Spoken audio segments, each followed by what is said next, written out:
మహోన్నతుడైన తండ్రి ప్రభావం ఈ పరిశుద్ధమైన త్యాగాన్ని ధ్యానిస్తుండగా మా హృదయాలు తెరవండి, మనోనేత్రాలు తెరవండి, ఆలోచించే మనసు దయచి ధ్యానించే మనసు వండి తండ్రి, అర్థం చేసుకునే మనసు మాకు అనుగ్రహించండి తండ్రి. మా పాప హృదయాలకి పరిశుద్ధ త్యాగం అందదు ప్రభా, అర్థం కాదు. అందుకే వేడుకుంటున్నాం ప్రభా, మీ సహాయం వల్ల మాత్రమే మీ త్యాగాన్ని అర్థం చేసుకోగలం. మీ పరిశుద్ధ రక్తం చేత మా హృదయాలను శుద్ధి చేసి అర్థం చేసుకునే కృప మాకు అనుగ్రహించండి. మా మనోనేత్రాలు తెరవండి, లోతుగా అర్థం చేసుకోవడానికి ధ్యానించడానికి సహాయం చేయండి. నన్ను సిలువ చాటున 100% మరుగు చేయమని, నీ మాట నా నోట ఉంచమని, సంఘాన్ని నా ద్వారా బలపరచమని, మాకు జీవం దయచేయమని, నాయకత్వాన్ని బట్టి మాకు జయం దయచేయమని వేసిన మనుషులు ఆమె. ఆయన చేసిన త్యాగంలో ఒక కోణం, అనేక కోణాల్లో ఆయన త్యాగం చేశారు మన తండ్రి, మన రక్షకుడైన యేసుప్రభు వారు. ఒక కోణం ఏంటంటే ఆయన మన కొరకు అవమానాలు భరిస్తేనే మనకింత గొప్ప రక్షణ ఇవన్నీ వచ్చింది. లూకా 18:32. వారు ఆయనను అపహసించి అవమానపరిచి ఆయన మీద ఉమ్మి వేసి ఆయనను కొరడాలతో కొట్టి చంపుదురు. 3వ దినాన ఆయన మరలా లేచునని చెప్పారు. ఇది జరగబోయే దాని గురించి యేసు ప్రభు వారు తన శిష్యులకు చెప్పిన సందర్భం. అంటే ఆయనకు తెలుసు అవమానిస్తారని. యాక్చువల్గా యెషయా గ్రంథంలో కొన్ని వందల సంవత్సరాలకు ముందే యెషయా 53వ అధ్యాయంలో మొత్తం యేసు ప్రభు వారు శ్రమలు, అవమానాల గురించి రాయించేశారు ముందుగానే. మనిషి కాదు ఆయన, దేవుడు కాబట్టి ఆయన వస్తారని తెలుసు. ఆయన వస్తే అవమానాలు, నిందలు, శ్రమలు, దెబ్బలు అన్నీ తెలుసు. అయితే మనం లోతుగా ధ్యానించాలి. మనకు రక్షణ ఇచ్చిన మన దేవుడు ఎటువంటి త్యాగం చేశారు, త్యాగంలో ఎన్ని కోణాల్లో చేశారు, ఆ క్లారిటీ మనందరికీ ఉండాలి, ఖచ్చితంగా ఉండాలి. ఎందుకు ఉండాలి? ఒక కొడుకు తండ్రి కొత్త బైక్ కొనిపెట్టాడు, ₹1,00,000 పెట్టి. కొడుకు అడిగాడు కదా, ఆశపడ్డాడు కదా అని ప్రేమతో కొత్త బండి కొనిపెట్టాడు, 2 వీలర్. యవనస్తులు చాలా రఫ్ అండ్ టఫ్ గా ఉంటారు లోకంలో. ఆ బండిని ఎలా పడితే అలా వాడుతున్నాడు, తొడబట్టలేదు, ఎక్కడ పడితే పడేస్తున్నాడు, ఫ్రెండ్స్కి ఇచ్చేస్తున్నాడు. వితిన్ 2-3 months లోనే అది చాలా పాడైపోయింది. ఆ తర్వాత చూసిన తండ్రి ఏడుస్తూ, అరే నేను కష్టపడి కొన్నాను రా బండి, నిజంగా నా దగ్గర డబ్బు లేదురా, ఎక్స్ట్రా అవర్స్ చేసి డ్యూటీలో చేతులు చూడరా, మిషన్ వర్క్ చేసి ఎంత ఇదైపోయిందో, నువ్వు ఆశపడ్డావని నేను ఎక్కువ గంటలు కంపెనీలో కష్టపడి నీకు ₹1,00,000 పెట్టి బైక్ కొంటే నువ్వేట్రా 3 నెలలకే పాడు చేస్తావు, చాలా ఏడుస్తూ చెప్తే, ఆ తర్వాత తను చాలా మార్పు చెంది కొడుకు నెక్స్ట్ డే నుంచి నీట్గా పెట్టుకుంటూ మంచిగా సంవత్సరం తర్వాత తన తండ్రి చూసినప్పుడు ఆశ్చర్యపోయాడు. అదే 3 నెలలకే పాడైంది, ఇప్పుడు సంవత్సరం అయినా పాడవలేదంటే కొత్తగా షైనింగ్ గా ఉంది. ఏంటంటే, డాడీ నేను బుద్ధి తెచ్చుకున్నా డాడీ, నాకు అర్థమైంది, అప్పుడు నాకు అర్థం కాల, కానీ ఎప్పుడైతే మీరు ఏడ్చి చెప్పారో ఇది మీ కష్టం వల్ల వచ్చిన బండి, మీరు నన్ను ప్రేమించి కష్టపడి ఇచ్చిన బండి కాబట్టి నేను చాలా జాగ్రత్తగా, మొన్న మధ్య డాడీ ఒక పనికిమాల ఉన్నాడు మా ఫ్రెండ్, వాడు అడిగితే బండి ఇవ్వలేదు డాడీ, ఎందుకంటే ఆడు గుద్దేస్తాడు డాడీ, నాకు తెలుసు ఆల్రెడీ మా ఫ్రెండ్స్ బండి గుద్దేశాడు, ఆడికి ఇవ్వలేదు డాడీ.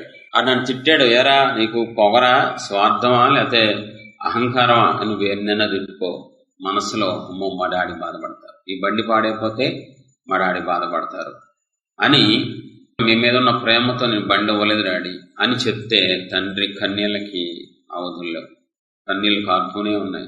బా ఎంత మారేవరా నువ్వు, నా కష్టాన్ని గుర్తించావురా, నన్ను ప్రేమిస్తున్నావురా. యేసుప్రభు వారి త్యాగం తెలియకుండా ఈ లోకంలో పరిశుద్ధంగా ఎలా జీవిస్తాం? త్యాగం మన హృదయంలో లేకుండా మనం మంచి బ్రతుకు ఎలా బ్రతుకుతాం?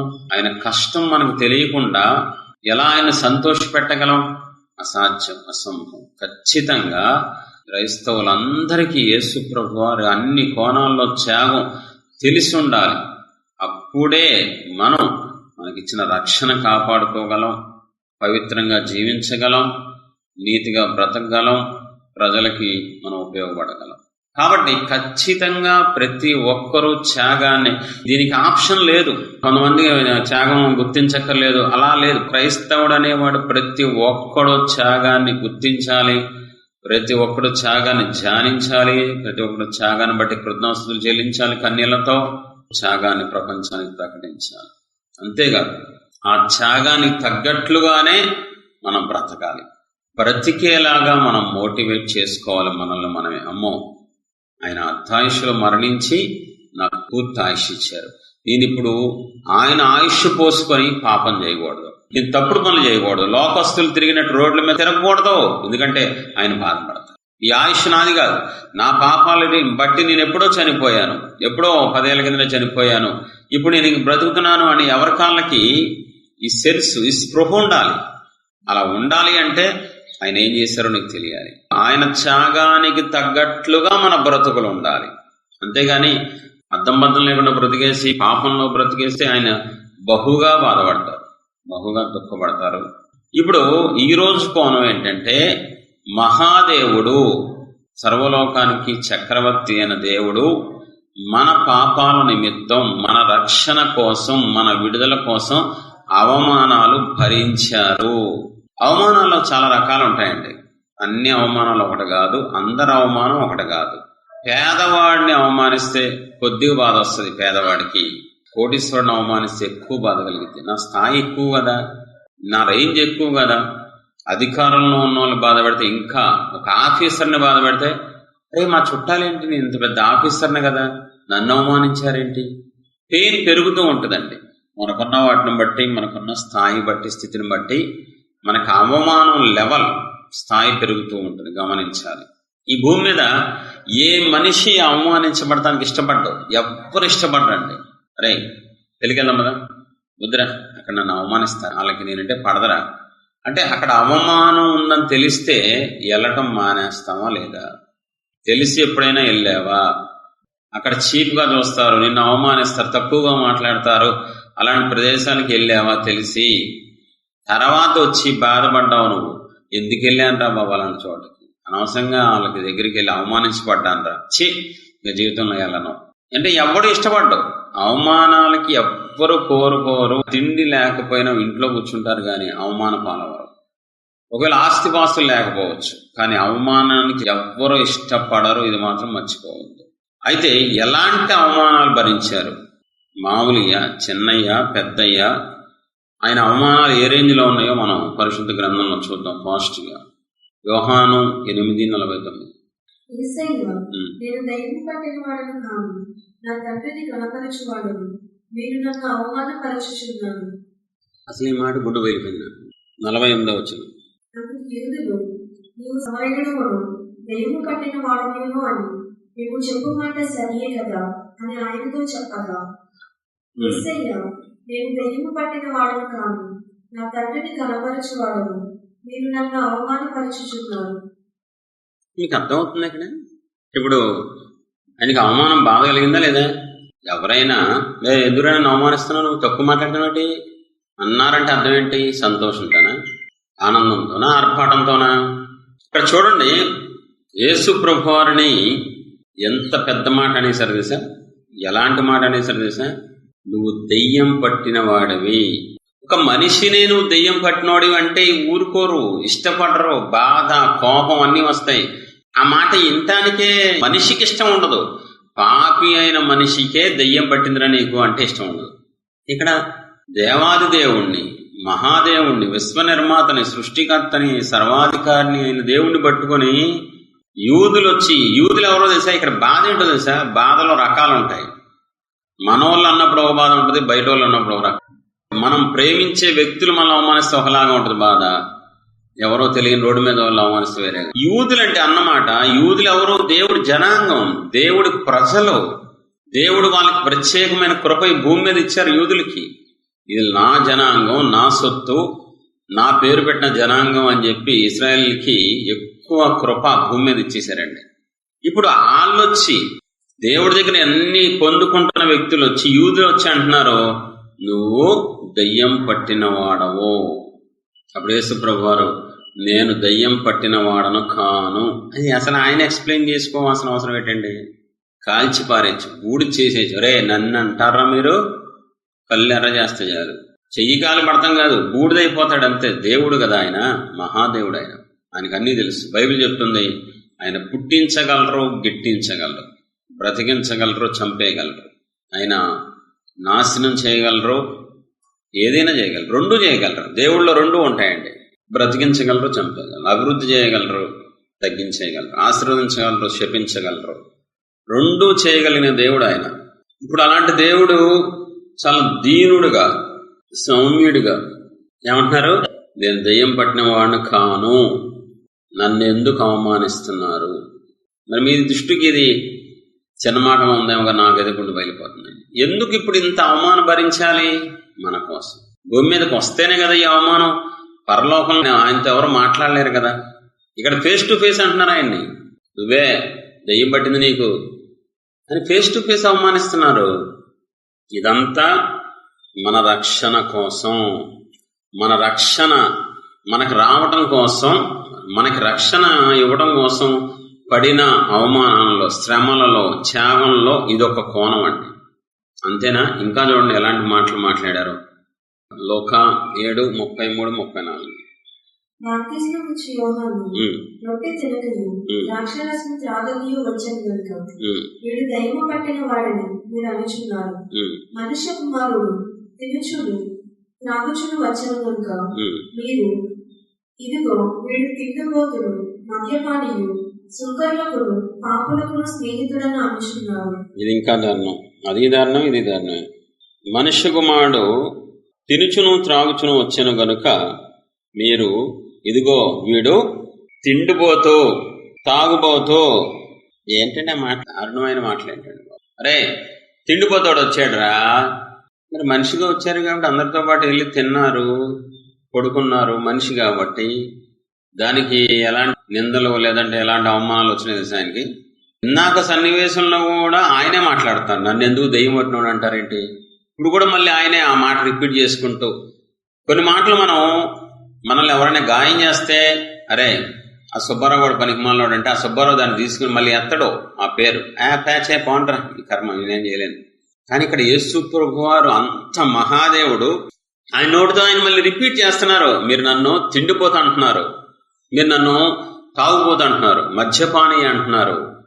ఎంత దారుణమైన పరిస్థితి అండి. ఇదంతా ఎవరి కోసం? మన కోసం. ఎందుకోసం? మన రక్షణ కోసం. ఏంటండి ఇది? దెయ్యం పట్టినోడు అంటావేంటి? ఇక్కడ చూస్తే నువ్వు తిండిపోతువి, తాగుపోతువి. వీడు ఏంటండి? దేవుడు ఆయన. కే దేవుడు? విశ్వనిర్మాత, సృష్టికర్త అయిన దేవుడు, విశ్వనిర్మాత. ప్రపంచాలని తన మహత్తు గల మాటతో ఇంత పెద్ద సృష్టిని సృష్టించిన సృష్టికర్త అండి. వాడు భయంకరంగా అవమానించారు, భయంకరంగా మాట్లాడారు, తక్కువ చేసి మాట్లాడారు, చులకనగా మాట్లాడారు, నీచంగా మాట్లాడారు. చూద్దాం, ఇంకా ముందుకెళ్దాం. ఇంకెంత దారుణంగా అవమానించారో. మార్కు 3:21. ఆయన ఇంటివారు సంగతి విని ఆయన మతి చలించి ఉన్నదని చెప్పి ఆయనను పట్టుకొనబోయి. ఇది ఇంకా దారుణం అండి, ఇది ఇంకా మహాదారుణం అండి బాబోయ్. 20 ఆయన ఇంటిలోకి వచ్చినప్పుడు జనులు మరలా గుంపు కూడి వచ్చిన కనుక భోజనము చేయటకైనా వారికి వీలు లేకపోయింది. ఆయన ఇంటి వారు సంగతి విని ఆయన మతి చలించి ఉన్నదని చెప్పి ఆయనను పట్టుకొని పోయింది. ఆయన పరిచర్యలో ఒకరోజు జరిగిన సంఘటన. 3.5 సంవత్సరాలు ఆయన పరిచర్య చేశారు. అందుట్లో ఒకరోజు అద్భుతాలు చేస్తున్నారు, అందరికి స్వస్థత విడుదల ఇస్తున్న సందర్భంలో ఒకరోజు ఒక ఇంట్లో జనాలు ఫుల్గా వచ్చేసారు ఆయన దగ్గరికి. సొంత ఇంటి వారండి, యేసుప్రభు వారి కుటుంబ సభ్యులు. ఇంటివారు వచ్చి ఆయనకి పిచ్చి పట్టింది, మావాడే పిచ్చి పట్టి తిరుగుతున్నాడు అలా రోడ్ల మీద పడి. ఏం పట్టించుకోవద్దు మీరు, ఏదేదో చేస్తా ఉంటాడు పిచ్చి పనులు. ఏమంటున్నారంట, ఇంటివారు వచ్చి ఆయన మతి చెలించి ఉన్నదని చెప్పి ఆయనను పట్టుకొనబోయారు. పిచ్చోడిని పట్టుకుంటానికి వెళ్తారు చూసారా, అలాగా మన దేవుణ్ణి, మన రక్షకుణ్ణి పట్టుకుంటానికి, గొలుసులతో కడటానికి ప్రయత్నం చేసినట్టు పిచ్చి పట్టేస్తుంది, గుండె వెళ్ళిపోతుంది. ఎందుకు ఇదంతా అంటే మన మీద ఉన్న ప్రేమ. ప్రభా మీరు అంత అవమానం ఎందుకు భరించారంటే, నువ్వంటే ప్రేమ నాకు, నువ్వంటే పిచ్చి. అరే ఎంత పిచ్చి ఏంటి ప్రభా అంటే, నీకోసం ఎంతైనా దిగజారిపోతా, నీకోసం ఏదైనా చేస్తా, ఏమైనా అయిపోతాను, అంతగా నువ్వంటే నాకు పిచ్చి అని నిరూపించుకున్న ప్రేమ. చాలా మంది చెప్తారు నువ్వంటే పిచ్చి, నువ్వంటే ప్రాణం, నీకోసం నేను ఏదైనా చేస్తానని చాలా మంది భూమి మీద అంటారు. కానీ ఎవరు ఏం చేయరు, చెయ్యలేరండి.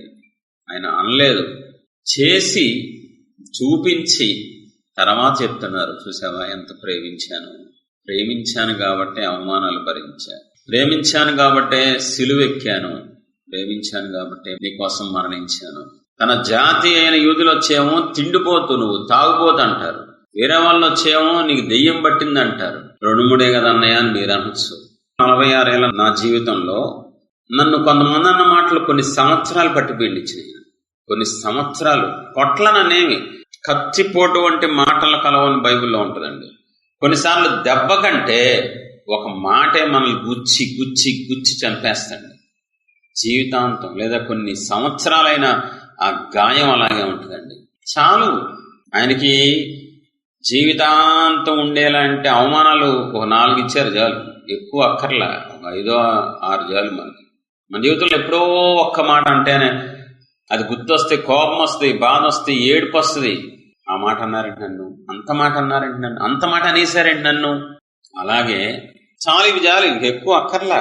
ఒకడేమో తిండిపోతు అంటాడు, దెయ్యం పట్టింది అంటాడు, ఇంకొకడు వచ్చేమో పిచ్చి పట్టింది అంటాడు. ఇంక చాలు బాబు, చాలు. లూకా 11:15.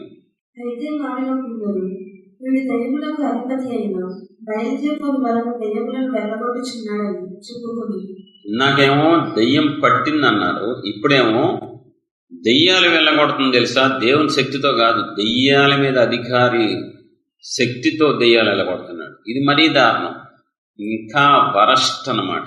మళ్ళీ యేసుప్రభు నోటితో మళ్ళీ పలుకుతున్నారు, నేను దెయ్యాలకు అధిపతిని కాదు, నేను దేవుణ్ణి, నేను దేవునిగానే దెయ్యాలు వెళ్ళగొడుతున్నాను తప్ప. సాతాను తనకు వ్యతిరేకంగా తానే వేరుపడినగా వారి రాజ్యం ఎలాగో నిలిచి, నేను బయల్జెబూలు వలన దెయ్యములను వెళ్ళగొట్టుచున్నానని మీరు చెప్పుచున్నారని. మళ్ళీ రిపీట్ చేయాల్సి వచ్చిందండి. ప్రతిసారి అవమానించిన మాటల్ని ఆయన నోటుతో పలికి, మీరు నన్ను తిండిపోతా అంటున్నారు, మీరు నన్ను దెయ్యం పట్టిన వాడిని అంటున్నారు, మీరు నన్ను దెయ్యాలకి అధిపతి అయిన బయల్జెబూలు వల్ల దెయ్యాలు వెళ్ళగొడుతున్నా అంటున్నారు. అసలు ఎందుకు అంత దిగజారిపోయారో అర్థం కాదండి. అరే, కొన్ని మాటలు పలకడానికి మనకి ఇష్టం ఉండదు. ఆయన ఎవరు? దేవుడు అండి, దేవుడు, 1 and only 1, సృష్టికి ఏకైక దేవుడు, సృష్టికర్త, విశ్వ నిర్మాత. ఆయన ఎంత గౌరవించబడాలి, ఆయన ఎంత ఘనపరచబడాలి, ఎంత గొప్ప సింహాసనం అండి అయింది. సామాన్యమైన వ్యక్తిలాగా వచ్చి భూమి మీదకి పాపుల మధ్యలో తిరుగుతూ, పాపులతో నిందలు భరిస్తూ, అవమానాలు భరిస్తూ, చీ అనిపించుకుంటూ, తన్నులు తింటూ, ఏంటంటే ఉమ్ములు భరిస్తూ. అసలు నాకు అర్థం కావట్లేదు. నేను దేవుణ్ణి అదే వేడుకుంటున్నాను, నాకు అందట్లేదు ప్రభువా, నా బ్రెయిన్ సరిపోట్లా, నా స్థాయి సరిపోట్లా, నా మనస్సుకి అందట్లేదు మీ త్యాగం. నాకు పిచ్చి పడుతుంది, ఏదో తెలుస్తుంది త్యాగం చేశారు, అది ఎక్స్ప్లెయిన్ చేయలేకపోతున్నాను, నా మనస్సు గ్రహించలేకపోతుంది. అయితే ఒకటైతే నేను చెప్పగలను, సేవకుడిగా నేను అనుభవిస్తున్నాను, త్యాగానికి ప్రతిఫలం అయితే నా జీవితం ఉంది. ఎందుకంటే నేను ఈరోజు అభిషేకాలతో, వరాలతో, ఆధిక్యతలు నింపబడ్డానంటే నా కష్టం లేదు, నా నీతి లేదు, నా ప్రయాస లేదు, కేవలం త్యాగం. నా దేవుడి త్యాగం ద్వారా ఈరోజు నేను వరాలతో, అభిషేకాలతో, ఇదంతా నా దేవుడి త్యాగమే. త్యాగం ద్వారా రిజల్ట్ అయితే నేను అనుభవించేస్తున్నా, కానీ దేని ద్వారా ఇవన్నీ సంపాదించుకున్నానో ఆ త్యాగాన్ని మాత్రం నేను వర్ణించలేకపోతున్నాను. ఈ విషయంలో ఓడిపోయాను, నాకు అందట్లేదు, నాకు అర్థం అవ్వట్లా.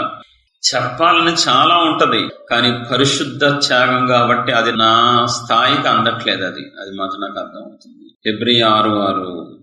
దేవుని దివ్యవాక్యములు ప్రభువు యుగ సంబంధమైన శక్తుల ప్రభావం అనుభవించిన తరువాత తప్పిపోయిన వారు తమ విషయంలో దేవుని కుమారుని మరలా సిలువ వేయచ్చు బాహాటంగా ఆయనను అవమానపరిచుచున్నారు కనుక మారు మనసు పొందినట్లు అట్టి వారిని మరలా అవమానపరచడం అసాధ్యం. దీని అర్థం ఏంటంటే, మనం తప్పిపోతే, పరిశుద్ధతలోని తప్పిపోతే, పవిత్రతలోని తప్పిపోతే, దేవుని పిల్లలమైన మనం, క్రీస్తు రక్తం చేత కొనబడిన మనం ఒకవేళ పాపంలోకి వెళ్ళిపోతే, లోకంలో ఉంటే, తప్పుడు పనులు చేస్తూ ఉంటే, మరలా యేసు ప్రభువారు సిలువ వేయబడినట్లే. మీ దేవుడు అబద్ధాలు ఆడమన్నారా? మీ దేవుడు మోసం చేయమని బైబిల్ చెప్తుందా?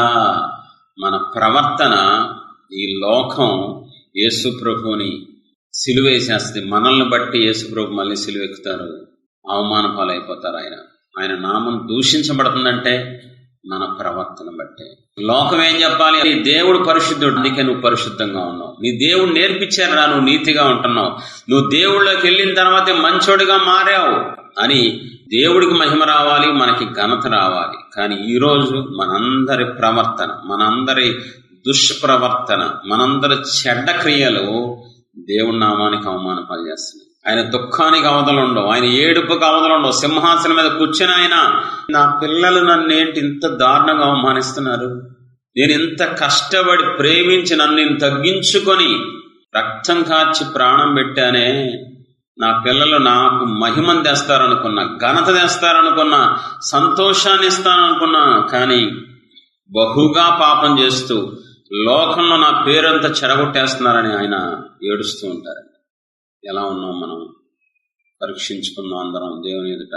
ఒప్పుకుందాం, ఇప్పటికైనా మించిపోయిందేం లేదు. పాపాన్ని ఒప్పుకుందాం, ఆయన త్యాగాన్ని గుర్తిద్దాం. ఆ త్యాగం ఎదుట మనం ఎలా ఉన్నాం పరీక్షించుకుందాం. ఒకవేళ సరిగ్గా లేకపోతే నాతో సహా మనందరం ఒప్పుకొని కృప కోరుకుందాం. ఆయన నిన్ను సృష్టించిన తండ్రి, నిన్ను పోషిస్తున్న దేవుడు. ఆయన ఎలాంటి గతి పట్టిందో తెలుసు ఆయనకి. నువ్వే భరించలేవు, దెయ్యం పట్టింది నీకంటే. ఆయన పట్టుకొని అందరూ చూస్తూ ఉండగా నువ్వు దెయ్యం పట్టినోడి అని అవమానించారు. అందరి ముందు, ఏదో పర్సనల్గా కాదు, సమాజంలో రోడ్డు మీద అందరూ చూస్తూ ఉండగా నీకు దెయ్యం పట్టింది. ఇంటివారు వచ్చి నీకు పిచ్చి పట్టింది, గొలుసులతో కట్టేస్తామంటున్నారు. తన జాతి వాళ్ళు వచ్చి నువ్వు తిండిపోతావయ్యా, ఎప్పుడు చూసినా తింటావు. ఆయన తినటానికి రాలేదండి, రక్షించడానికి వచ్చారు. ఆయన తాగడానికి తినటానికి రాలా, నన్ను రక్షించడానికి వచ్చారు. పాపులమైన మనల్ని తప్పించడానికి వచ్చారు. అయ్యో నా పిల్లలు నశించిపోతున్నారే, రక్షణ లేదే, నరకానికి వెళ్ళిపోతున్నారని ప్రేమతో దిగొచ్చిన తండ్రికి ఎంత గొప్ప సన్మానం చేసామండి మనం. ఎంత గొప్ప బిరుదులు ఇచ్చాం. తిండిపోతాను, తాగుపోతాను, దెయ్యం పట్టిందన్ను, దెయ్యాలకు అధిపతన్ను, పిచ్చి పట్టిందన్ను, ఏంది చేసాం. వాళ్ళకి మనకి పెద్ద తేడా లేదండి. మనం ఏమన్నా ఇప్పుడు మారిపోతే వాళ్ళని తిట్టచ్చు, ఎవరైతే అవమానించాం. మనమే మారలేదు, ఇంకా వాళ్ళని ఏమనగలం? మనం ఎవరం పరిపూర్ణంగా మారలేదు. ఆయన త్యాగానికి తగ్గట్లుగా మన బ్రతుకులు లేవు. ఒప్పుకుందాం పాపాన్ని, దాచిపెట్టద్దు, ఒప్పేసుకుందాం యథార్థంగా. నేను ఓడిపోయాను ప్రభు, మిమ్మల్ని అవమానపాలు చేస్తున్నాను తండ్రి అని మనల్ని మనం తగ్గించుకొని దేవుడి దగ్గర ఒప్పేసుకుందామండి. కనికర సంపన్నుడు, జాలి గల దేవుడు. మనం అంటే పిచ్చండి, మనం కన్నీరు గారిస్తే చూడలేని దేవుడు అండి. సమీపించరాణి తేజస్సునందు వసించు అమరుండవే, శ్రీమంతుడవే, సర్వాధిపతివే, మీ సర్వం నాకిచ్చితిరే. ఎక్కడుండాల్సి మీరు ఎక్కడికి వచ్చారయ్యా?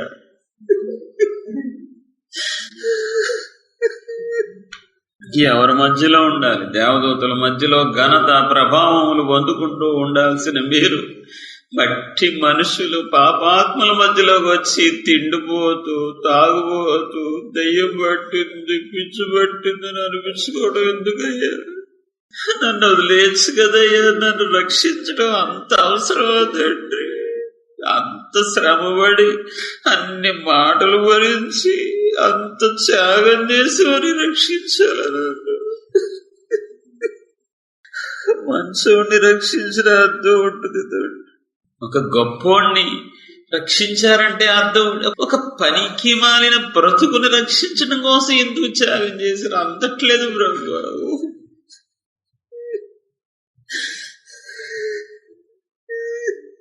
చేసిన పాపాలకి తల్లిదండ్రులే వదిలేశారు కదయ్యా. చెయ్యని ఇలాంటి వాడు ఉండకూడదురా, పుట్టకూడదని మీరు కూడా వదిలేచ్చు కదయ్యా.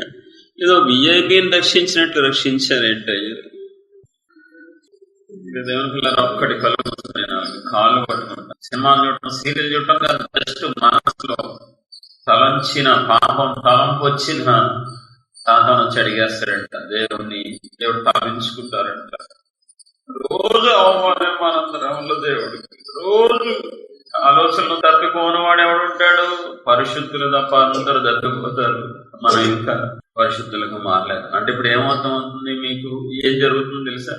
రోజు ఒక్కసారైనా యేసు ప్రభు వారు రోజు ప్రాణం పెట్టిన దేవుడు తలదించుకొని నిన్ను బట్టి నన్ను బట్టి ఏడుస్తూ ఉంటారు. రోజు సాతానం అవమానిస్తాడు.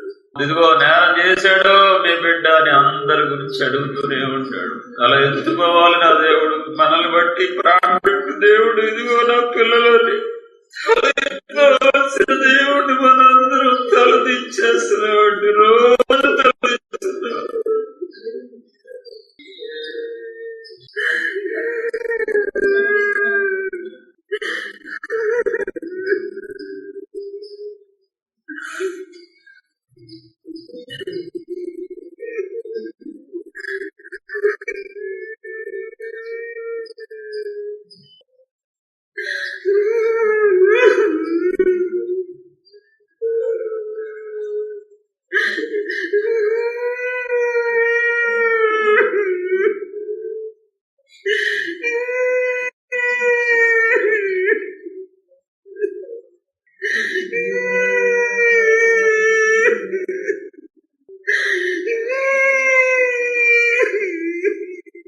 మీ దుఃఖానికి నేను కారణం అయ్యా, మీ అవమానానికి నేను కారణం అయ్యా తండ్రి. కృతజ్ఞత లేని కుక్కలు తండ్రి, పశువులు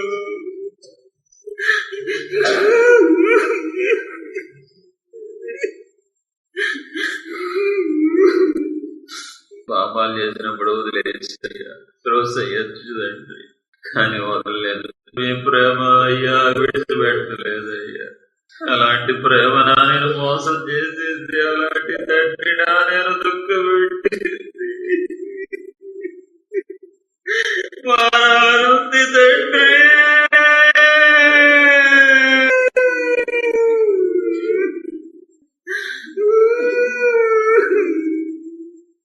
మీరు నాకు మంచి ప్రేమనిచ్చారు, నేను కూడా తిరిగి మీకు ప్రేమను ఇవ్వాలనుకుంటున్నాను. మీరు నన్ను సంతోష పెట్టారు, నేను కూడా మిమ్మల్ని సంతోష పెట్టాలనుకుంటున్నాను.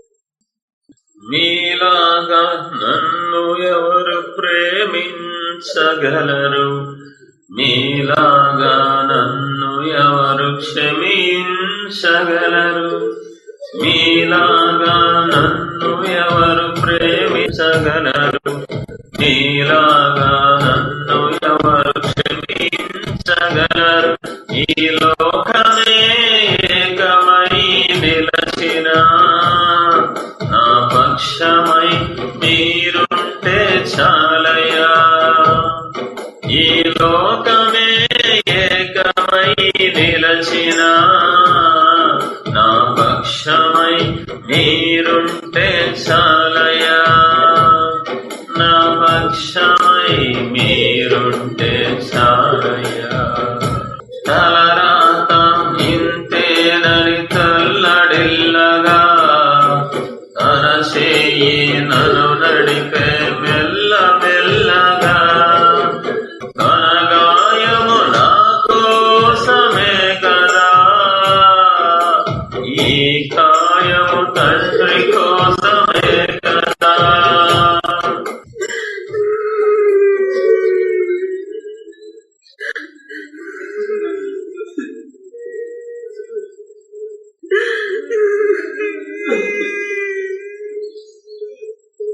పరిశుద్ధత లేకుండా ఆరాధించాను మిమ్మల్ని. అయ్యా నన్ను బాగు చెయ్యి, సరిచేయండి, పరిశుద్ధుడిగా మార్చి నీతిమంతుడిగా తీర్చిదిద్దు. పాపాన్ని చూసి ఏడవాలి, పాపాన్ని చూసి నొచ్చుకోవాలి తండ్రి. ఏ పాపం అయినా సరే, ఎటువంటి పాపం అయినా అయ్యో అని నొచ్చుకునే మనసు కావాలి. పవిత్రంగా బ్రతకాలను, పరిశుద్ధంగా జీవించాలను, నీతిగా బ్రతికిన తండ్రి సంతోషపెట్టాలను. పాపం మీద నాకు జయం ఉండదు. ఏ పాపమైనా సరే పాపం మీద జయం కావాలి, పరిపూర్ణ జయం దయచేయండి. కన్న తండ్రి అనేసయ్య, ఇప్పటి వరకు మీ త్యాగాన్ని ధ్యానించుకుంటానికి కృప చూపించారు ప్రభా, మీకే స్తోత్రం. పాపాన్ని ఒప్పుకుంటానికి కృప చూపించారు, మీ పాదాలకే స్తోత్రం. మీరు ఇచ్చిన ప్రతి కన్నీటి బొట్టును బట్టి, మీరు తాకి మాకు ఇచ్చిన ప్రతి కన్నీటి బొట్టును బట్టి మీ పాదాలకే కోటి స్తుతులు, కోటి ముద్దులు తండ్రి. సమస్త మహిమ మీ పాదాలకే చెల్లిస్తున్నాం తండ్రి. ఆమేన్.